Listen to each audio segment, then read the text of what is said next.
25% questions आपके यहाँ से आने वाले हैं। आर्टिकल भी इंपॉर्टेंट और क्वेश्चन भी इंपॉर्टेंट, वेरी इंपॉर्टेंट। के साथ क्या ना, ये क्वेश्चन तैयार कर लो, सैंपल पेपर में से ही क्वेश्चन पेपर बनाए जाएंगे। ये आपके पेपर में आएंगे और बाद में आप अफसोस करोगे कि काश मैंने उस फला बंदे की बात मान ली। बहुत इंपॉर्टेंट है ये क्वेश्चन, छप गया समझ लो, ये पेपर में छप गया, ये आएगा ही आएगा। तो मैं कुछ सिलेक्टिव क्वेश्चन दूंगा इन चैप्टर में से बेटा, जो अगर आप कर लेंगे तो डैम श्योर है कि आपके 95% मार्क्स आने वाले हैं।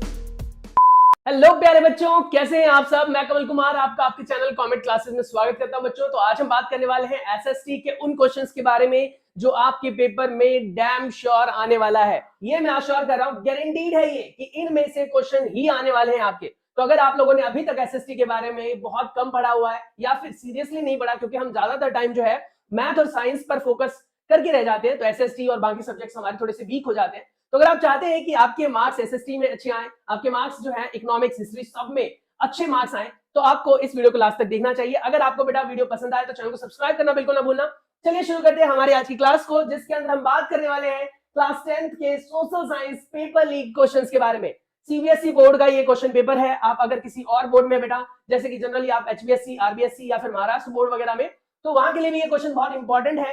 सीबीएसई ज्यादा फोकस है, यानी कि सीबीएसई का 95% क्वेश्चन यहीं से आने वाला है। मैं ये नहीं कह रहा कि सारे क्वेश्चंस आएंगे, बार बार कह रहा हूं, लेकिन ये मेरी गारंटी है कि यहां से आपके लगभग 95% क्वेश्चंस कवर हो जाएंगे। ये आप सबको मैं पहले भी वीडियो में बता चुका हूं कि कोई भी टीचर ये नहीं कह सकता कि 100% पेपर यही आने वाला है। और अगर वो यूट्यूब के थंबनेल पर लगाता है या फिर वो असॉल्टी देता है आपको कि 100% यही पेपर में आने वाला है, तो बेटा वो गलत है। क्योंकि बोर्ड जो पेपर डिजाइन करती है बेटा, उनको भी नहीं पता होता कि क्वेश्चंस कौन से आने वाले हैं। एक्चुअली बोर्ड के अंदर बहुत सारे मेंबर्स होते हैं जो अलग अलग क्वेश्चंस को पिक करते हैं और पिक करने के बाद एक क्वेश्चन पेपर तैयार करते हैं जो आप तक पहुंच पाता है सेट्स के फॉर्म में। तो हम बात करने वाले हैं क्लास 10th के सोशल साइंस के उन क्वेश्चंस के बारे में जो आपके पेपर में आ सकते हैं। तो चलिए शुरुआत करते हैं एसएसटी का कंप्लीट सिलेबस ओवरव्यू से। हिस्ट्री का, सिविक्स का, ज्योग्राफी का और इकोनॉमिक्स का, ये सभी पोर्शन बेटा इक्वल पार्टीशन में है, यानी 25% क्वेश्चंस आपके यहां से आने वाले हैं, 25% यहां से, 25% यहां से, 25% बेटा यहां से आने वाले हैं। टोटल जो आपका थ्योरेटिकल पेपर होगा वो 80 मार्क्स का होगा, आप सभी जानते हैं।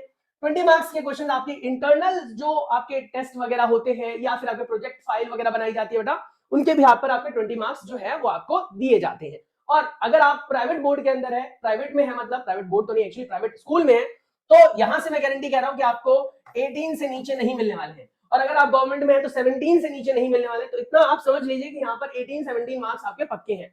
अगर आप टॉप क्वालिटी के बच्चे में आते हैं, यानी कि पूरे साल आपने बहुत अच्छा पढ़ा है, तो शायद आपको 20 में से 20 भी मिलेगा। तो ये 20 मार्क्स तो ऑलमोस्ट आपके 20 में से 18, 19 या फिर 17 तक तो पक्के हैं।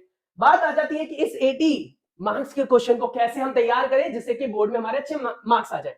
तो चलिए बात करते हैं हमारे पहले सेक्शन से, हिस्ट्री के बारे में। हिस्ट्री, जैसा कि आप सभी जानते हैं, हिस्ट्री के आपको क्वेश्चंस बहुत डिफिकल्ट लगते हैं, डेट याद रखना बहुत मुश्किल होता है। हिस्ट्री में जो चीजें हो चुकी है उसको रटने में मजा नहीं आता। कई बच्चों को हिस्ट्री पढ़ने में बड़ा मजा आता है कि हमारे पास में क्या हुआ था, लेकिन ज्यादातर बच्चों को हिस्ट्री में मजा नहीं आता। तो मैं कुछ सिलेक्टिव क्वेश्चन दूंगा इन चैप्टर में से बेटा, जो अगर आप कर लेंगे ना तो डैम श्योर है कि आपके 95% मार्क्स आने वाले हैं। और मैं आपको एक्साइटेड इसलिए नहीं कर रहा हूं कि भैया मेरी वीडियो को लास्ट तक देखो। अगर आपको स्किप करना है तो अभी स्किप करके आप जा सकते हो, लेकिन बाद में पछताने से आपको कोई फायदा नहीं है। देख लो यार, 5-7-10 मिनट लेने वाला हूं और उसमें मैं आपको इतनी अच्छी चीजें बताऊंगा कि आप लोगों को मन में लगेगा कि यार वर्थ इट है, ये टाइम वेस्ट करना इसके ऊपर वर्थ इट है। तो चलिए पहले हम क्वेश्चन की बात करते हैं। पहला जो क्वेश्चन यहां पर बनेगा हमारा इस चैप्टर से बनेगा, the rise of nationalism in Europe. ये 5 मार्क का क्वेश्चन बनाएगा बेटा।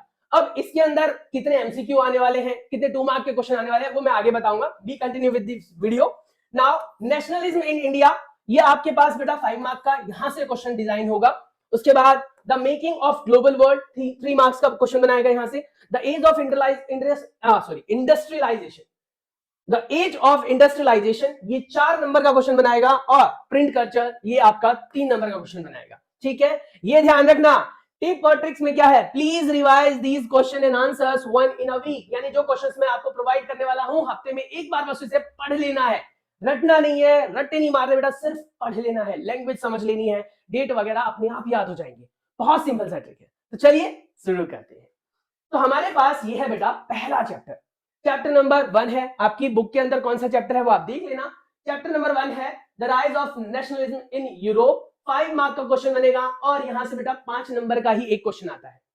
यहां से 5 नंबर का जो क्वेश्चन आएगा उसमें क्वेश्चन कैसा बन सकता है, तो पहला क्वेश्चन आता है, why did nationalist tension emerged in Balkans. यानी कि 5 नंबर का क्वेश्चन ये पूरा बना लेता है कभी कभी, ऐसा सैंपल पेपर में मैंने देखा है, ऐसे प्रीवियस ईयर के क्वेश्चन पेपर में मैंने देखा है। अब देखो ये आपको कंक्लूजन दे रहा हूं मैं आपको, इसलिए नहीं कि आपको मैं गुमराह कर सकूं, ये मैं गारंटी के साथ कह रहा हूं बेटा कि आपके मार्क्स अच्छे आने वाले हैं। बस इसे आप कहीं ना कहीं नोट डाउन कर लो, लिख लो, स्क्रीनशॉट ले लो और इसके क्वेश्चन आंसर्स बेटा तैयार कर लो। पहले आप क्वेश्चंस लिख लो, आंसर्स को खुद करने की कोशिश करो। अगर आपको आंसर्स नहीं मिलते बेटा, I am always with you, मैं आपको आंसर्स भी प्रोवाइड करूंगा, इन सभी के एक्सप्लेन भी करूंगा, लेकिन उसके लिए मुझे आपको एक प्यारा सा कमेंट करके देना पड़ेगा। आप मुझे एक प्यारा सा कमेंट करेंगे कि सर मुझे इसके आंसर्स भी दे दो, मैं आपको एक्सप्लेन करके प्रॉपर्ली चैप्टर को समझा भी दूंगा। नेक्स्ट क्वेश्चन है फेडरिक सॉनियो पेंटिंग, 3 मार्क का क्वेश्चन आता है यहां से। नेक्स्ट क्वेश्चन बेटा, ये जो क्वेश्चन है आपका डेफिनेशन बेस्ड नहीं आता है बट थ्योरेटिकल पार्ट है, तो इनके जो सेक्शंस बना रखे हैं बेटा, ये क्वेश्चंस पूछे जाते हैं छोटे छोटे क्वेश्चंस के फॉर्म में। देखो 5 नंबर का क्वेश्चन आ रहा है तो ऑब्वियस सी बात है कि किसी के बारे में हिस्ट्री के बारे में पढ़ते हुए आपको पॉइंट वाइज ही क्वेश्चन मिलने वाले हैं, तो इस तरीके से क्वेश्चन मिलेंगे। उसके बाद है यूनिफिकेशन ऑफ जर्मनी या फिर यूनिफिकेशन ऑफ इटली, 3 पॉइंट्स आपको एक्सप्लेन करने के लिए आएंगे, 2 पॉइंट्स एक्सप्लेन करने के लिए आ सकते हैं। डिफाइन फेमिनिस्ट एल्गोरी रोमनेटिज्म, उसके बाद बेटा है कंजर्वेशन जो भी है, उसके बाद नेक्स्ट पॉइंट्स भी है। तो ये सारे पॉइंट्स बहुत इंपॉर्टेंट है, इन पॉइंट्स को आप डील कर लेना, ठीक है। कोई भी क्वेश्चन छोड़ना नहीं है आपको। अगर आपको लगता है कि इसमें कोई भी क्वेश्चन आपसे नहीं आ रहा है बेटा, तो please ask me in comment section, में आपको एक्सप्लेन करके दूंगा।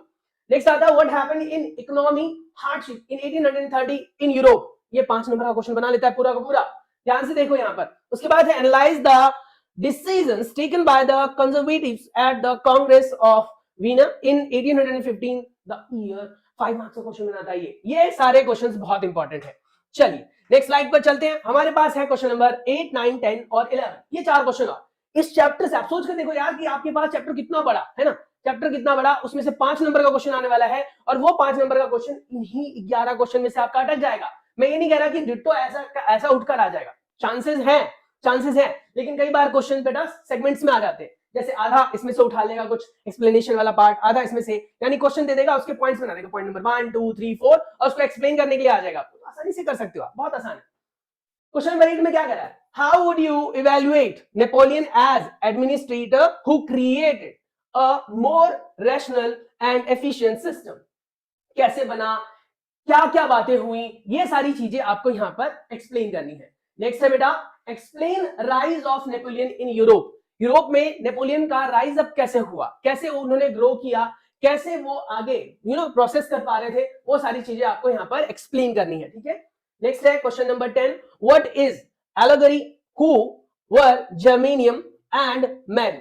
अब समझ में ये जानने की जरूरत है यहां पर बेटा कि जब भी कभी भी किसी क्वेश्चन के बारे में आपसे पूछा जाता है ना, तो क्वेश्चन को आपको पहले पूरा पढ़ना है, समझना है, उसके बाद उसके आंसर्स की बात करनी है। नेक्स्ट बेटा हमारे पास क्वेश्चन नंबर 11 जो लास्ट क्वेश्चन है इस हमारे पास चैप्टर के लिए, what steps did French revolutionaries take to create a sense of collective identity among the French people, यानी कैसे क्या किया उन्होंने, क्या क्या बातें हुई, ये सारी चीजें आपको यहां पर एक्सप्लेन करनी है। बहुत ही सिंपल सी चीज है और क्वेश्चन को मैं एक्सप्लेन करने के लिए यहां पर अभी नहीं बैठा हूं, मैं सिर्फ आपको ये बता रहा हूं कि these are the question which are very important, paper में आएगा, लिख लो आप। अगर आपके प्री बोर्ड हो चुके हैं बेटा तो आपको जो क्वेश्चंस मैं प्रोवाइड कर रहा हूं आप नोटिस करना, इसमें से कितने सारे क्वेश्चंस आपके आए होंगे, आप चेक कर लो, आपको क्वेश्चन पेपर तो मिल ही चुका होगा। और अगर क्वेश्चन पेपर नहीं मिला, आपके प्री बोर्ड नहीं हुए बेटा, तो गारंटी के साथ कह रहा हूं ये क्वेश्चन तैयार कर लो, सैंपल पेपर में से ही क्वेश्चन पेपर बनाए जाएंगे आपके, जितने भी आपके प्री बोर्ड के क्वेश्चन पेपर्स बनने वाले बेटा उन सबके क्वेश्चंस मैं प्रोवाइड करूंगा, साथ ही सॉल्यूशंस की बात भी करेंगे, लेकिन वो आपके कमेंट के बाद, ठीक है। तो ये था हमारे पास चैप्टर, जिस चैप्टर से हमारे टोटल 5 नंबर के क्वेश्चन आने वाले थे ना। नेशनलिज्म इन इंडिया, इसमें से भी 5 नंबर का ही क्वेश्चन आएगा बेटा, और वो 5 नंबर का क्वेश्चन डिवाइड होगा 3 नंबर के क्वेश्चन में, एक 3 नंबर का क्वेश्चन बनेगा यहां से और 2 मैप के क्वेश्चन आएंगे। मैप बहुत इंपॉर्टेंट है, 5 नंबर का मैप बनने वाला है आपका, और उस 5 नंबर के मैप में 2 क्वेश्चन यहां से, मैप के 2 पॉइंट यहां से बनने वाले हैं। अब यहां पर बहुत इंपॉर्टेंट क्वेश्चंस क्या क्या है देखो, डिफाइन करने के लिए आएगा, रोलेट एक्ट क्या है, सत्याग्रह क्या है, बॉयकॉट क्या था, नेशनलिज्म और फोर्स्ड रिक्रूटमेंट क्या थी, ये सारी चीजें आपको एक्सप्लेन करने के लिए आएंगी। सेकंड क्वेश्चन में आ रहा है द जलियांवाला बाग मैसेकर क्या था, उसके बाद साइमन कमीशन क्या था, कब हुआ, कैसे हुआ, ये सारी चीजें आपको पता होनी चाहिए। What is non cooperative movement, non cooperative movement क्या था, why did Gandhi ji withdraw it, Gandhi ji ने इसे वापस क्यों ले लिया, नॉन कोऑपरेटिव मूवमेंट क्या था, गांधी जी ने वापस क्यों ले लिया, हमने पढ़ा था ना कि non cooperative movement Gandhi ji के वापस लेने के पीछे एक ही वजह थी कि उन्होंने बहुत सारी, यानी उस मूवमेंट ने बहुत सारी अशांति फैला दी थी, इसीलिए उन्हें वापस लेना पड़ा। बहुत सारे लोग जो थे वो मारे गए थे, दंगे फसाद हुए, इसलिए वापस लेना पड़ा। नेक्स्ट है डिस्क्राइब, 3 नंबर का क्वेश्चन बनेगा बेटा आपका, यहां से 3 नंबर का क्वेश्चन पूरा पूरा बन सकता है। यहाँ पर कह रहे हैं क्या, सिविल डिसओबीडियंट मूवमेंट क्या था, स्वराज फॉर प्लांटेशन वर्कर्स क्या था, खिलाफत मूवमेंट क्या था, सॉल्ट मार्च और सॉल्ट ही क्यों। यानी हमने पढ़ा था ना कि गांधी जी ने दांडी मार्च स्टार्ट किया था, स्टार्टिंग में दांडी मार्च के नाम से दांडी नमक भी आता था। आप गूगल पर सर्च कर लेना दांडी नमक, आपको कोई ना कोई ऐड वाली मिल जाएगी आपको। तो कहीं ना कहीं उन्होंने सॉल्ट ही पिक किया था। और सॉल्ट क्यों पिक किया था, क्योंकि हमने पढ़ा था सॉल्ट पर बहुत बड़ा जो है वो कह सकते हो टैक्स लिया जा रहा था, जिसकी वजह से सॉल्ट बहुत महंगा था। और सॉल्ट एक नेचुरल रिसोर्स है, जहां से हम कह सकते हो सॉल्ट को ऑब्टेन करते हैं, वो है सी, और उस पर किसी का राइट नहीं होता, इसीलिए सॉल्ट को ही पिक किया गया था। क्लियर है। Now how the first world war helped in growth of nationalism in India, first world war ने नेशनलिज्म को ग्रो करने में कैसे मदद की, वो आपको यहाँ पर एक्सप्लेन करना है। पॉइंट बहुत सिंपल से है बेटा, आप जितनी बार क्वेश्चंस को पढ़ोगे उनके आंसर्स उतनी बार आपको क्लियर होते जाएंगे। तो कई बच्चे ऐसे होते हैं जिनको ना रटने की आदत होती है, मतलब आंसर्स रट लेते हैं, क्वेश्चन को प्रॉपर्ली समझते नहीं है। तो मैं सजेस्ट करूंगा बेटा कि पहले आप इन क्वेश्चन को स्क्रीनशॉट लेकर या फिर वीडियो को पॉज करके क्वेश्चंस को लिख लो। क्वेश्चंस को लिखने के बाद फिर इसके आंसर्स को सर्च करना है। तो ये सारी बातें हैं जो बहुत ज्यादा जरूरी है। और ये लिखा हुआ है, what is the role of different classes groups joining the civil disobedient movement. Civil disobedient movement में जितने भी ग्रुप ऑफ पीपल, क्लासेस, लोग वगैरह जुड़े थे, उनके बारे में यहाँ पर आपको बताना है। तो अभी हमने 6 क्वेश्चंस कवर किए बेटा, और बाकी के यहाँ पर आपके 8 क्वेश्चन है। 14 क्वेश्चन मैंने इस चैप्टर से प्रोवाइड किया। अब कहोगे सर 14 ही क्वेश्चन तो हमारे चैप्टर के हैं ही। तो देखो बेटा, मैंने ये नहीं कहा कि मैं आपको एग्जैक्ट वही क्वेश्चन दे रहा हूं, पर मैं ये कह रहा हूं कि इससे ज्यादा फालतू पढ़ने की आपको जरूरत नहीं है, क्योंकि यहाँ पर मैंने एक लाइन लिख कर दी थी आपको कि इससे बाहर नहीं आने वाला है। तो हमारे पास है next question number 7, what is non cooperative movement. Non cooperative movement क्या था, अगर आता है तो 3 नंबर का क्वेश्चन बन जाता है यहाँ से। व्हाट इज पोनेंट पैक्ट, पोनेंट पैक्ट क्या था, कैसे शुरू हुआ, क्या क्या वजह थी, तो वो सारी चीजें। सत्याग्रह मूवमेंट, चंपारण 1916 में चंपारण बिहार, 1917 में खेड़ा डिस्ट्रिक्ट गुजरात, 1918 में अहमदाबाद गुजरात। तो क्या था, कैसे हुआ। तो देखो यहाँ पर हमने क्या कहा था, हमने कहा था 2 मैप आ सकते हैं। अब सवाल उठता है कि मैप जो आएगा वो कैसे पूछा जाएगा। तो बेटा ये जो हमारे डिफरेंट मोमेंट्स हुए ना, वो कहां पर हुए, जैसे ये हुआ बिहार में, तो आपको मैप पर पता होना चाहिए बिहार। उसके बाद 1917 में वो हुआ था गुजरात में, अहमदाबाद गुजरात में। तो ये पॉइंट्स आपको क्लियर होनी चाहिए। क्लियर। मैं आपको एक जो ग्राफ है ना उसका अलग से वीडियो बनाकर दूंगा, मैप का अलग से वीडियो बनाकर दूंगा। अगर आप लोग हमारे चैनल के साथ जुड़ते बेटा तो हमें बहुत अच्छा लगने वाला है, और डेफिनेटली आप भी लव करने वाले हैं इस चैनल से, क्योंकि यहाँ से बहुत अच्छे अच्छे कंटेंट मिलेंगे आपको। कमेंट क्लासेस अपडेट्स से यहाँ से आपको बहुत सारे कंटेंट्स मिलने वाले हैं, तो be ready for that. Next आता है describe the knife stealing incident. क्या था ये नाइफ स्टीलिंग इंसिडेंट, क्या था, कैसे हुआ और कैसे ये बंद हुआ, ये सारी चीजें आपको यहाँ पर समझनी है। नेक्स्ट है question number 11, why did non cooperative movement slow down. क्यों नॉन कोऑपरेटिव मूवमेंट जो है वो कम ढीला पड़ गया था या फिर उसे रोकना पड़ा था, क्या वजह थी वो। Why is the growth of nationalism in the colony linked to the anti-colonial movement, कैसे था वो 3 नंबर का क्वेश्चन पूछा जाएगा। What according to Mahatma Gandhi is best weapon to use collapse British rule in India। ये बहुत ही ज्यादा इंपॉर्टेंट क्वेश्चन है, बहुत इंपॉर्टेंट क्वेश्चन है, क्योंकि इस क्वेश्चन को एम्फसाइज किया जाता है, टीचर भी पढ़ाते वक्त आपको बार बार बोलते हैं। अब सवाल उठता है कि ऐसा क्यों, क्योंकि बहुत ही जनरल सा क्वेश्चन है कि आखिर गांधी जी का ऐसा कौन सा हथियार था जो उन्होंने इस्तेमाल किया और बस हम जीत गए। तो वही कह रहा है क्या, what according to Mahatma Gandhi is the best weapon, सबसे बढ़िया हथियार क्या है, हमने पढ़ा है ना, अहिंसा। तो वही चीज यहां पर हमें एक्सप्लेन करनी है। Satyagraha is a pure soul of force and substantial this statement, या सब्सटेंट दिस स्टेटमेंट, यानी कि जो सत्याग्रह है वो प्योर सोल फोर्स है। कैसे आप एक्सप्लेन कर सकते हो प्रॉपर्ली, आपको यहाँ पर एक्सप्लेन करना है। तो ये 2 क्वेश्चंस, सॉरी ये 2 जो चैप्टर है हमारे पास बेटा, वो हमारे 10 नंबर पक्के करने थे। यहां से भी 5 नंबर आता है, इससे पिछले वाले चैप्टर से भी हमारा 5 नंबर का आता है। क्लियर हो गया। तो यहां से हमारे 10 नंबर के क्वेश्चन जो है वो रेज होने वाले हैं, और मैं सजेस्ट करूंगा बेटा कि कोई भी क्वेश्चन छोड़ना मत प्लीज, क्योंकि ये बहुत इंपॉर्टेंट है। और मैं गारंटी के साथ कह रहा हूं कि यहां से 95% क्वेश्चन बनने ही बनने वाले हैं। तो अगर आप चाहते हैं कि आप अपने मम्मी पापा का कह सकते हो ड्रीम पूरा करें, और आपको बहुत सारे बच्चों को ऐसा लगता है कि एसएसटी मतलब बहुत ज्यादा टफ है, एसएसटी बहुत आसान है, बहुत आसान है अगर आप उसको टाइम देते हो। देखो हम पूरे साल में मैथ्स के पीछे पड़े रहते हैं, पूरे साल साइंस के पीछे पड़े रहते हैं, और अगर आप गवर्नमेंट स्कूल के बच्चे हैं तो आप पूरे साल इंग्लिश के पीछे भी पड़े रहते हैं। क्योंकि गवर्नमेंट स्कूल के बच्चों, माइंड मत करना, गवर्नमेंट स्कूल के बच्चों की इंग्लिश उनकी वीक होती है, तो वो अपने आप को इंप्रूव करने के लिए इंग्लिश, मैथ और साइंस पर ज्यादा फोकस करते हैं। बेचारा एसएसटी फंस कर रह जाता है, हिंदी फंस कर रह जाती है। तो इसीलिए मैं चाहता हूं कि इस सब्जेक्ट को भी हमें इंप्रूव करना है। चलिए अब हम बात करते हैं चैप्टर नंबर 3 के बारे में, the making of global world. 3 mark का क्वेश्चन आने वाला है, जिसमें से बेटा एक आपका एमसीक्यू बनेगा और एक 2 नंबर का क्वेश्चन बनेगा, एक ही बनेगा 2 नंबर का क्वेश्चन, तभी तो टोटल 3 नंबर का बनेगा यहां से। तो देखो व्हाट इज में आएगा, सिल्क रोड क्या है, कॉर्न लॉ क्या है, कॉलोनियलिज्म क्या है, और इंडेंचर्ड लेबर क्या है, और द ओपियम ट्रेड क्या है, इन सब के बारे में आपसे पूछा जा सकता है। और ये जो क्वेश्चन बनेगा बेटा ये 2 नंबर में बन सकता है आपका, 2 डेफिनेशन, 3 डेफिनेशन, या हो सकता है कि हाफ ऑफ मार्क के हिसाब से 4 डेफिनेशन पूछ ली जाए। नेक्स्ट कह रहा है what is importance of silk road in ancient trade, यानी पुराने जमाने में जो व्यापार किया जाता था उसमें सिल्क रोड का क्या रोल था, क्या इंपॉर्टेंस था, क्यों इसको यूज में लिया गया था। तो ये सारी बातें जरूरी है। सिल्क के बारे में तो आपने पढ़ा ही होगा, इंपोर्ट एक्सपोर्ट के बारे में पढ़ा ही होगा, नहीं पढ़ा है तो मैं बार बार कह रहा हूं कि आप मुझे कमेंट करके बता देना, इन सारे क्वेश्चन के आंसर्स हम एक्सप्लेन कर लेंगे। Explain how diseases spread with trade, यानी कि किस तरीके से जो ट्रेड व्यापार हुई उसमें बीमारियां फैल गई, किस तरीके से जो है उनको कंट्रोल किया गया या फिर उसके क्या रिजल्टेंट निकले, ये सारी बातें आपको यहां पर एक्सप्लेन करनी है। नेक्स्ट बेटा question number 4, the most powerful weapon of Spanish conquers was not a traditional military weapon, यानी कि ये कहना चाह रहा है कि सबसे पावरफुल वेपन क्या था, कैसे वो उसको यूज में ले रहे थे, क्या क्या चीजें हुई, वो सारी चीजें। Decision to abolish the corn law by the British government, इसके ऊपर क्वेश्चन पूछा जाता है। और ये मैं फैक्ट नहीं दे रहा हूं, ये हवा में बातें नहीं कर रहा हूं मैं, ये मैंने पिछले सैंपल पेपर्स को स्टडी करके वहां से क्वेश्चंस निकाले हैं।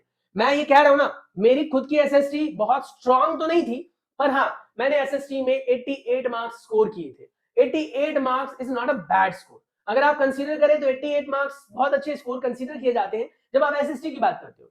अब वो भी उस टाइम की बात कर रहा हूं जब मैंने 2005 में एग्जाम दिया था। 2005 मैं 2005 में पास आउट हो चुका हूं 10th।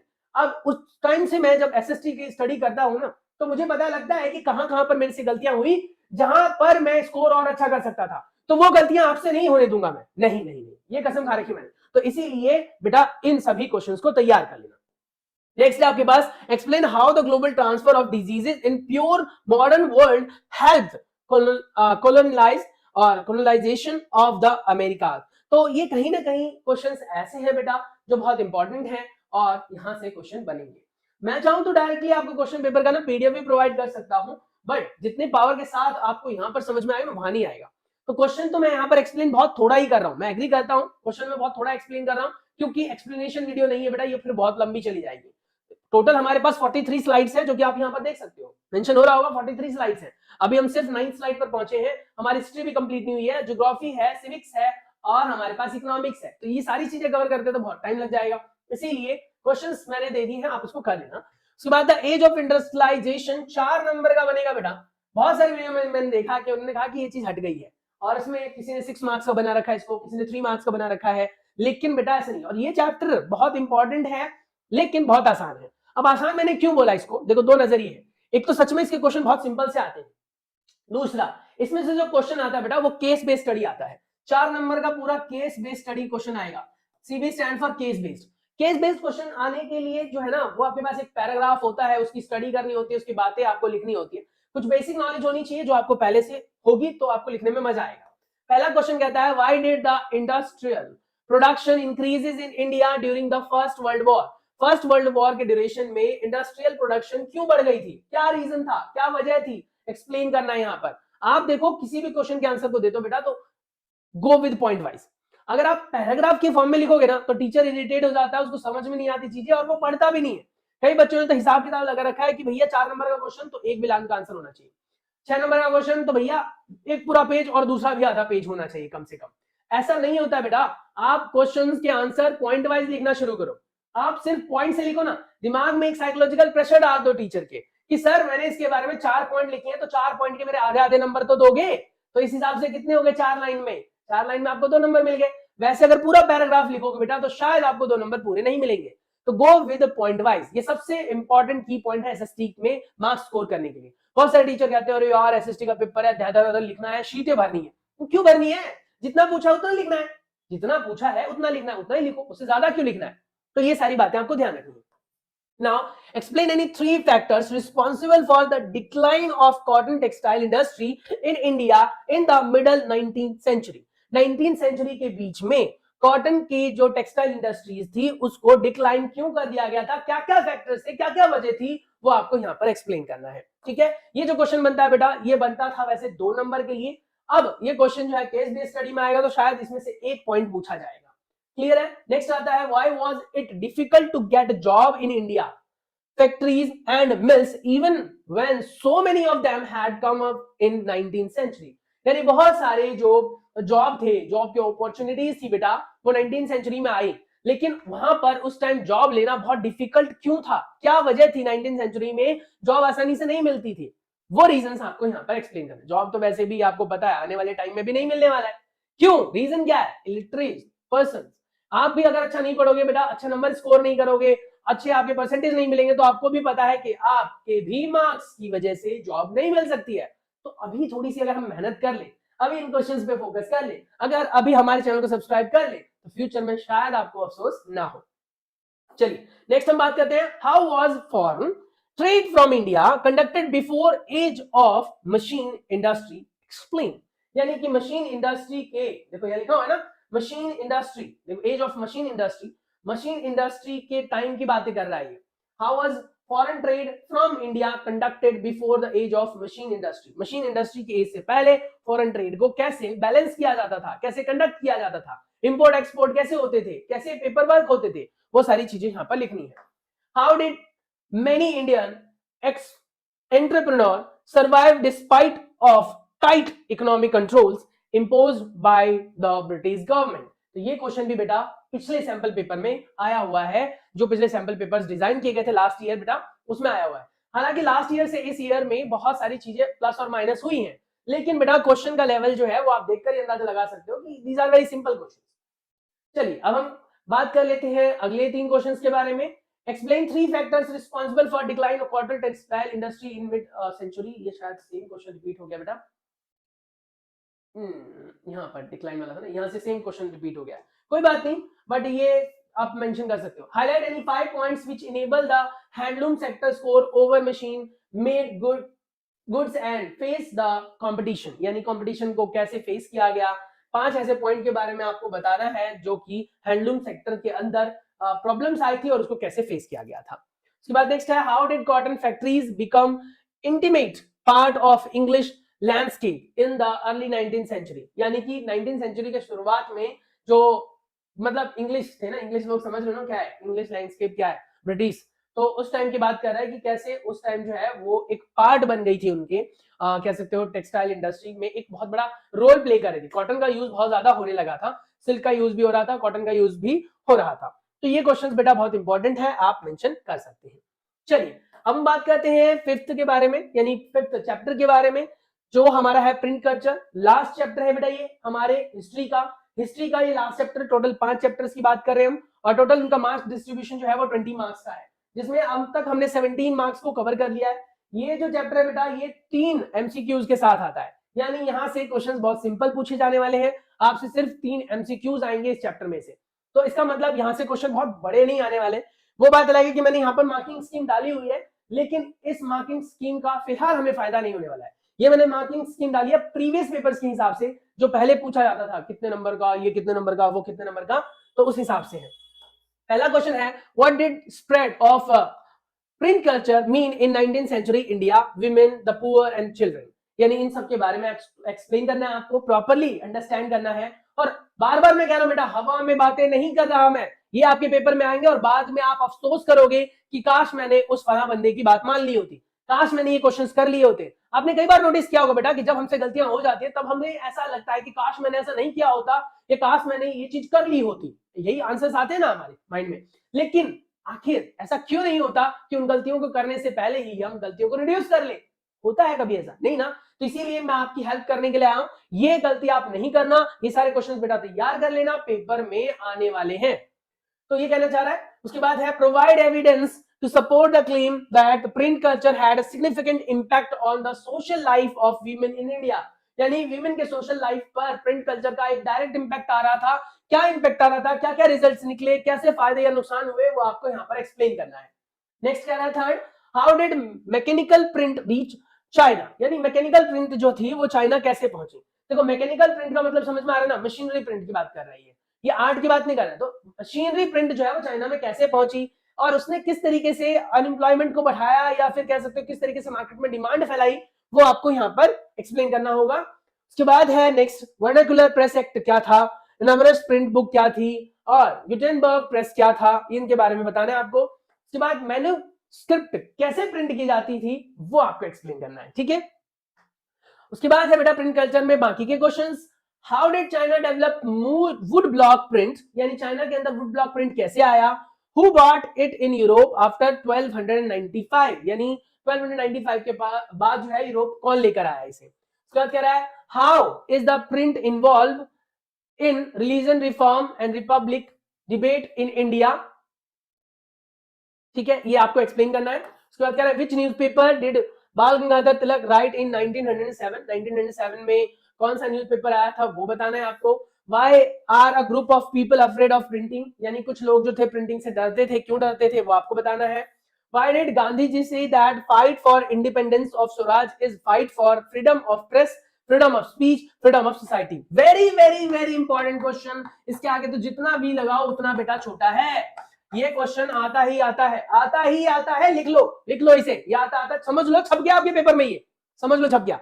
अब आप कहोगे कि सर इतना अग्रेसिव क्यों हो रहे हो, मैं इसलिए कह रहा हूं बेटा क्योंकि ये क्वेश्चंस ऐसे क्वेश्चंस हैं जो आपके पेपर में आने वाले हैं और मैं नहीं चाहता कि आप अफसोस करें, तो ये क्वेश्चंस बहुत इंपॉर्टेंट है। उसके बाद राजा रवि वर्मा पेंटिंग क्या थी, कैसी थी वो पेंटिंग, आप उसको एक्सप्लेन करेंगे। एक्सप्लेन करने के लिए आ सकता है, पेंटिंग आप देख लेना बेटा, एक राजा रवि वर्मा है, उनके बगल में दो फीमेल्स हैं, क्या है वो पेंटिंग आपकी बुक में मेंशन है, वो आप देख सकते हैं। तो इस तरीके से बेटा हमें एसएसटी का जो ये पोर्शन है, कौन सा बेटा, हिस्ट्री, वो कंप्लीट कर लिया। इसमें फिर बार बार बोल रहा हूं बेटा कि क्वेश्चन आंसर्स को आपको वीक में एक बार रिवाइज करना है। आप डिसाइड कर लो ना कौन सा एक दिन है जिसमें आप हिस्ट्री के क्वेश्चंस को पढ़ोगे, सिर्फ यही क्वेश्चन करने, इसके अलावा कुछ नहीं करना। चैप्टर्स पढ़ना छोड़ दो।